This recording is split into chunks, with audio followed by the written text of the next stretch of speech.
안녕하세요. 네, 안녕하세요. 대표님. 네, 안녕하세요. 우리 BGM에는 오랜만에 출연을 하시는 거죠? 그죠? 맞습니다. 혼자 출연하는 거는 또 거의 처음이고. 거의 처음인 것 같습니다. 그냥 처음이다. 네. 최근에 이제 지난주인가? 네. 예, 미국 금리가 이제 네. 떨어졌잖아요. 0.5%. 네. 우리나라 금리는 그러면은 언제 내려요? 우리나라 금리도 제가 예전부터 말씀드렸는데 네. 지금 이 만약에 이렇게 급등한 부동산 시장이 아니었으면 아마 진작에 내리지 않았을까 생각을 하고 있습니다. 왜냐하면은 우리나라 지금 성장률이 3%가 안 나거든요. 네네. 근데 금리가 만약에 3%가 넘는 상태잖아요. 3.5%. 그럼 대부분 사람들은 그냥 수학적으로 봤을 때도 굉장히 힘든 경제적 상황을 보내고 있다 이렇게 보시면 됩니다. 그래서 원래는 금리가 이제 경제 성장률보다는 일반적으로 낮아야 된다. 그래서 일본 같은 경우도 보면은 오랜 기간 동안 성장을 못했잖아요. 그런 기간 보면 거의 제로 혹은 네. 마이너스 가까이 유지를 했었죠. 네. 근데 그거에 비해서 지금 우리나라의 경제 이런 동력에 비해서 금리가 굉장히 높은 상황이다. 그 이유는 뭐 일단은 미국 때문이겠죠. 미국이 이제 너무 높은 금리를 유지하고 있기 때문에 우리나라도 거기에 맞추지 않으면 또 많은 사람들이 걱정하는 환율 문제, 자금 이탈 문제 이런 게 발생할 수 있기 때문에 억지로 높게 유지하는데 이제 미국에서 지금 패드워치 같은 데 보면 실질적으로 올해만 하더라도 지금 4%까지 나오거든요. 네, 5.5에서 4%까지 간다는 거는 1.5%를 내린다는 거니까 제가 예상하는 거는 이제 앞으로 우리나라의 금리는 어떻게 보면 되겠냐. 미국에 비해서 절반 정도의 속도로는 내릴 것이다. 이렇게 보면 될 것 같습니다. 그러니까 미국이 0.5씩 내릴 때 우리나라는 0.25씩 내릴 것이다. 맞습니다. 그렇게 해서 네. 그 대표님의 그 홍문주 부동산에 올려 있는 그 영상을 봤는데 거기에 1% 후반대까지 떨어질 것이다. 그쵸. 라는 예상을 하셨어요. 지금 그 이유가 이제 1.75 정도에서 2% 사이 정도까지는 충분히 도달할 수 있다는 거죠. 그러니까 지금부터 1.5% 정도가 내려가는 거죠. 그러니까 미국은 한 3% 정도 내린다는 거죠. 고점 비해서. 그러니까 일반적으로 지금 전문가들이 보는 게 한 3.5%가 중립금리라고 보고 있는데 저희는 이러한 금리 인하 사이클이 일단 시작되면 그 중립금리에 딱 맞춰서 주차하는 경우는 많지 않거든요. 보통 그것보다는 더 내려가는 경향이 역사상 유지되어 왔기 때문에 미국도 오버페이스로 조금 더 내린다고 생각해서 한 2.5% 정도까지 내려간다면 우리나라는 1. 후반대까지 충분히 갈 수 있는 상황이다. 1.75 정도 금리가 됐을 때는 네. 우리나라의 부동산 시장은 네. 좀 어떻게 되는 거예요, 그러면? 그러니까 우리가 금리 인하와 부동산 시장의 이제 상관관계 좀 알아야 되는데 보통 사람들은 금리를 내리면 부동산 시장이 굉장히 호재라고 생각을 하지만 사실 단기적으로는 호재가 아닌 경우가 훨씬 더 많습니다. 단기적으로? 네. 왜냐하면 리먼 때도 그랬고 이제 코로나 때도 그랬고 처음에 금리를 내리는 명확한 이유가 있는 거죠. 그 이유가 코로나 때는 코로나가 터져서 사람들이 활동을 못하니까 소비력이 너무 줄기 때문에 그에 맞춰 내린 거고 리먼 사태 때는 자금 융통이 막히니까 유동성을 완화하려고 내린 거죠. 하지만 그 초반에는 그 원인이 더 커요. 그렇기 때문에 초반에는 자산 가격이 보통 조정되는 현상을 대체적으로 지금까지 보여왔어요. 그런데 금리를 보통 한 3차례에서 4차례 이상 횟수적으로 인하하게 되면 자산 완화, 그러니까 돈이 풀리는 효과가 훨씬 더 커지는 거죠. 그럼 그 다음부터는 경제가 안 좋은 것의 영향은 서서히 줄어들고 돈이 풀리는 영향이 더 커지면서 자산 가격이 다시 오르는 현상이 반복되는데 이번에 우리나라는 정부가 인위적인 개입이 있었어요. 금리를 내리지 않았지만 실제로 특례, 보금자리론이나 그 전에 신생아 특례 대출 요번에 그런 것들이는 금리가 낮았거든요. 그때 당시 시장 금리보다. 그래서 금리 인하 효과를 선반영한 것이 있다. 라고 생각을 해서 뭐 요번에 내린다고 해서 부동산 시장이 엄청나게 폭등할 것이다. 이렇게 보진 않고요. 그 다음에 또 최상급지 부동산 같은 경우에는 이미 그 영향을 많이 받아서 오른 감이 있다. 이렇게 보고 있습니다. 이미 그 마용성 마용성 이런 데 그런 데는 이미 너무 많이 올랐다. 1년 후에 이제 보통 주식 같은 경우는 6개월 전에 이제 선반영이 되는데 이게 선반영이 다 됐다는 얘기예요, 그러면? 그쵸. 그 이유는 뭐냐면요. 요번에 이제 노도강이나 금강구 이런 데에 비해서 마용성이나 강남 쪽이 심하게 많이 상승을 했잖아요. 장난 아니죠. 전체적인 상승장이 아님에도 불구하고. 그 이유는 바로 대출 규제 때문에 그래요. 근데 이게 요번 대출 규제가 아니라 문재인 정부 때 대출 규제가 중요했던 거죠. 그러니까 문재인 정부 때 어떤 정책이 있었냐면 2020년도쯤에 이제 10억 이상 주택에 대해서 1급 문건의 주택담보대출을 완전히 막았습니다. 그러니까 한마디로 이게 원래는 비싼 집일수록 대출을 많이 받아서 사는 게 일반적인 현상이에요. 맞아. 근데 문재인 정부 말기에 15억 이상 대출을 금지했기 때문에 주택에 실질적으로 15억 이상 대출을 비싼 가격에 빚내서 산 사람이 아무도 없습니다. 이해하셨죠? 어. 그런데 상대적으로 금리도 깎아주고 싼 집들은 9억 미만이나 이런 데 대출 지원책을 폈단 말이에요. 서민들이 집을 살 수 있게. 당시에. 네. 그렇기 때문에 상계동이나 구로나 금천구나 이런 데는 주담대가 어마무시하게 들어간 거죠. 그런데 요번 하락 이유를 알아야 돼요. 요번에 하락 왜 했냐? 2022년 이후에 하락한 그 하락장은 아, 네. 바로 금리 때문에 하락을 한 거예요. 고금리 때문에. 그런데 강남 쪽은 상대적으로 아까 대출이 적다 했죠. 거의 없다 했죠. 반면에 외곽 지역은 대출이 많았죠. 때문에 외곽 지역은 우리가 가격이 올라갈 때 우리가 사람들은 수요를 중요하다고 생각하지만 사실 부동산 상승은 수요가 중요한 게 아니에요. 공급인데 그게 공급이 무슨 건설사가 짓는 공급도 중요하지만 그건 장기적으로 중요한 거고요. 순간적인 가격을 판단하는 거는 매도할 사람이 있냐 없냐. 어차피 매수해서 이사 가야 될 사람의 수요는 항상 고정적으로 존재해요. 그런데 매도할 사람은 시장을 보고 판단하는 거죠. 투자적인 수익을 거둬야 되니까. 그런데 이제 강남 쪽은 10억 이상 대출 규제를 했기 때문에 빚에 허덕이는 사람이 아무도 없었고 가격이 상승해도 매도하지 않았던 거예요. 반면에 상계동은 한 건이 거래되면 그 가격대가 살짝 높은 가격에 매도 물량이 쏟아졌어요. 그렇기 때문에 이번 이제 하락장에서 이런 데들은 처음에 내리기도 많이 내렸고 그 다음에 오를 때도 못 오른 거죠. 계속 이제 주식으로 따지면 위에 호가창에 계속 새로운 호가가 들어오는 거예요. 그러니까 이게 매수가 아무리 힘이 세도 쉽게 올리지 못하는 거죠. 그래서 거래가 터짐에도 불구하고 위로 긁는 이제 거래가 많이 못 터지고 때문에 상승을 많이 못한 게 요번에 하급지가 안 좋았던 이유다. 가장 근본적인 이유는 사람들은 뭐 인구 감소도 얘기하고 맞아요. 그다음에 빈부격차도 얘기하지만 온갖 네. 이유를 다 갖고 오죠. 그래서 제가 봤을 때는 그거보다 가장 이 상황을 명확하게 설명할 수 있는 것. 이것은 그 통계 하나로만으로도 그 15억 대출 규제 주택 비중이 얼마나 됐는지 이 통계 하나만으로도 주택가를 거의 설명할 수 있습니다. 그 다음에 두 번째로 요번에 이런 양극화장이 일어난 특징이 있는데 하나는 또 이제 반도체 밸리 위주로만 가격이 상승했다는 거예요. 왜냐면 우리나라의 전반적인 산업은 지금 좀 쇠퇴를 겪고 있죠. 예를 들면 중국의 싼 인건비나 인도의 싼 인건비 이런 거에 밀리고 또 완전 AI 쪽은 또 미국한테 밀리고. 근데 그런 상황 속에서 우리나라가 유일하게 잘 나가고 있는 게 바로 자동차나 조선이나 그냥 반도체. 그래서 우리나라 이제 반도체를 중심으로 하고 있는 지역이 어디냐? 반도체 밸리죠. 동탄부터 강남까지 이어지는. 동탄, 판교, 강남으로 이어진 이 지역들은 기업들이 충분히 수익을 내고 있어요. 때문에 거기에 속해 있는 직원들도 충분한 월급을 받고 있는 거죠. 때문에 이번에 동탄도 신고가를 찍었죠. 처음에 경기도권에서 이슈가 됐던 부분이 동탄의 16억 얘기 나오면서 시작을 했잖아요.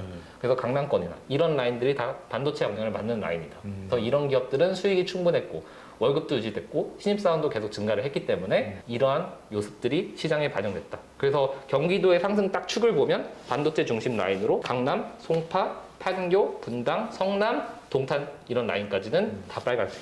그 외는 다 파란색. 그래서 두 가지가 지배한 시장이었어요. 요번 반등장은. 하나는 반도체 중심의 상승장. 그 다음에는 이제 15억 이상 대출 규제의 상승장. 요거 두 개가 딱 접해지는 지역이 강남이었고 이 지역은 폭발적으로 상승했던 거죠. 반면에 이제 제조업 중심, 예를 들면 서해안축이죠. 예를 들면 안산 공단도 있고 이런 데들은 거의 부동산 가격이 105 신도시 이런 데가 거의 10억 넘었었거든요. 근데 지금 그거는 하나도 못 올랐어요. 아, 150도 15까지 갔었구나. 네, 105 신도시가 지하철도 없고 이랬지만 거기 공단 이런 게 코로나 때는 이제 제조업 붐이었잖아요. 그래서 LA에 막 그 항구에 물품들이 운송을 못할 정도로 주문이 쏠리고 막 이랬었잖아요. 그럴 때는 이제 제조업 중심으로 뭔가 가니까 그런 기업들이 좋아서 상대적으로 그런 데도 집값이 올라갔지만 요번 상승장에서는 중국의 과잉 공급이나 여러 가지 그런 경기 침체 때문에 안 가는 거죠. 그래서 지방도 지금 어디만 오르냐고 보면요. 울산만 오르고 있어요. 울산, 포항 뭐 이런 데 모르겠네. 네, 그렇죠. 울산, 포항도 좀 안 좋아요. 포항도 안 좋아. 철강이 지금 중국 때문에 과잉 생산이라. 그렇구나. 자동차 있는 데만. 네, 자동차, 조선. 조선. 그래서 현대중공업과 현대차 그러니까 생산 공장에 있는 울산이 지금 지방에서는 1등입니다. 그래서 이런 것들을 무시하고 부동산 시장을 보면 안 된다는 거죠. 옛날에는 우리나라 시장 자체가 너무 성장하고 좋으니까 그냥 뭐 아무거나 사도 올랐지만 이제는 경제 그 혜택이나 이런 것들이 선별적으로 진행되고 있기 때문에 그런 거에 맞춰서 부동산이 움직이고 있다는 것도 아셔야 된다라는 거죠. 그러니까 예전에는 네. 대도시다. 네. 그러면은 사람이 많이 있으니까 수요가 이제 어느 정도 받쳐주잖아요. 네. 뭐 그런 곳이면 무조건 이제 좀 떨어졌으니까 여기 투자해서 네. 올려야겠다. 네. 나중에 올리면 팔아야겠다. 이런 생각을 그냥 가볍게 했잖아요. 네, 그렇죠. 근데 지금은 그렇게 생각하면 안 된다는 거잖아요. 그쵸. 그러면.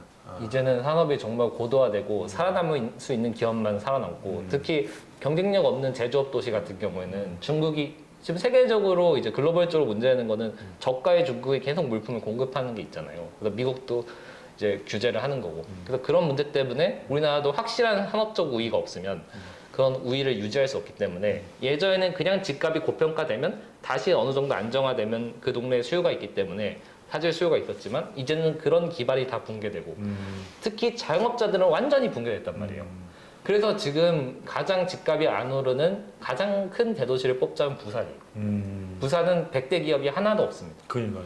그리고 100% 자영업자 도시예요. 그러니까 부동산 가격이 울산 오르는데 부산 못 가는 거예요. 그래서 지금은 솔직히 쉬운 시장이에요.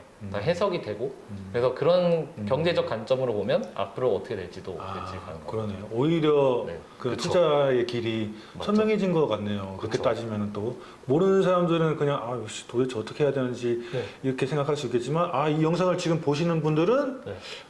좀 길이 좀 더 선명해졌구나. 그쵸. 우리가 그냥 대충 봐도 이제 여기가 무조건 가겠구나. 네. 이런 생각이 저도 그쵸. 드네요. 그렇죠. 26년, 27년에 네. 평택에 있는 이제 공인중개사 대표님을 만났는데 네. 시장이 좀 좋아질 거다. 네. 근데 대표님도 그런 얘기 하신 적 있잖아요. 네. 25년 네. 넘어가면 좋아질 거예요. 넘어가면 좋아질 것 같다. 네. 그 이유를 좀 말씀해 주세요. 일단 공급이 아예 없고요. 그다음에 금리가 그때는 충분히 인하된 상태죠. 그러니까 결국에는 지금은 전국 부동산 시장에 이제 의미가 없는 거예요. 이제는 사줄 사람도 없고 가치가 없으니까. 그래서 우리가 서울의 아파트 시장을 놓고 얘기하면 공급이 없는 게 맞긴 하죠. 우리가 이런 거예요. 지금 나인원 한남 이런 게 70억에 분양했는데 200억에 팔리거든요. 맞아. 근데 우리나라가 수요에 맞는 공급을 거의 하지 못했어요. 왜냐하면 BTS나 이런 분들은 충분히 보안이나 이런 시스템이 갖춰져야 되는데 그만 주택 공급이 안 됐잖아요. 근데 우리나라에서 유명하고 뭐 기업을 하거나 연예인을 하거나 유튜버거나 세계적으로 유명한 분들은 많은데 그만 주택 공급이 안 될 거예요. 양질의 주택이. 그래서 지금 돈 이제 벌 사람은 많은데 그쵸. 그렇게 고급 주택이 없다. 그래서 예를 들면 아이돌을 해서 한 2군 아이돌을 했어요. 네. 그래서 한 3, 40억을 모았어요. 이분도 꽤 잘 나가는 분이거든요. 이 사람이 살 집이 없어요. 지금 대한민국에. 왜냐하면 강남에 있는 그냥 30억짜리 신축 아파트를 사면 보안이 전혀 안 되거든요. 그 세대수 많은 데는 그렇죠. 그럼 집에 벨 누르고 이렇게 도망칠 수도 있고 그러니까 프라이버시한 공간을 갖춰주는 충분한 주택 공급이 있어야 되는데 그런 공간이 네. 그러니까 이제 정말 찐 부자만 할 수 있는 거예요. 그래서 그런 집들이 지금 몇백억 단위를 넘어서 천억 단위까지 가잖아요. 맞아. 왜냐면 우리나라의 부자는 그렇게 늘어났는데 부자들을 대상으로 한 주택 신축 아파트나 신축 주택 공급이 없었던 거죠. 왜냐면 우리나라는 규격화시켜서 시장에 공급을 했으니까. 맞아요.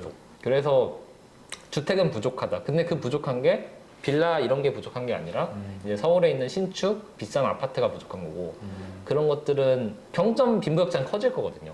그래서 그런 거를 봤을 때 그런 주택들을 위주로 부족하다라는 거지 전체적인 우리나라 주택이 부족해지는 건 아니다. 왜냐면 감소 속도도 워낙 빠르기 때문에. 그러면 집이 없는 사람은 네. 올해 말이야가 네. 하셨나? 네, 올해 말. 올해 말에서 초까지. 내년 초까지. 네. 그때 어떤 부동산을 이렇게 매수하면 좋을 수 있어요? 가장 좋은 거는 이제 서울에 있는 신축 아파트를 잘 서울에 사는 있는 거죠. 신축 아파트. 네, 아니면 그 신축 아파트가 될 수 있는 재개발 재건축을 사는 건데 근데 그게 자체가 힘들잖아요. 너무 비싸니까. 비싸니까. 그렇죠. 기본 그게 한 30% 떨어져도 비싸잖아요. 사람들이 살고 싶은 하는 네. 곳은 이제 마용성이나 저 네. 강남 이런 네. 데인데 그런 데는 들어가는데 돈이 10억 이상. 기본 청량리도 이제 그 정도 네. 돼 버렸는데 네, 그렇죠. 서울은 못 사겠네? 네, 안 사면 되는 거예요. 부동산을 꼭 살 필요가 없어요. 그러면 앞으로 이제 그냥 안 사는 게 낫다. 내가 충분한 자금 여력이 없으면 안 사는 게 낫습니다. 왜냐하면 지금 예를 들면 생수기랑 지산 상가도 예전에 다 잘 됐어요. 예전에 우리나라가 너무 성장을 하고 공급이 적었으니까.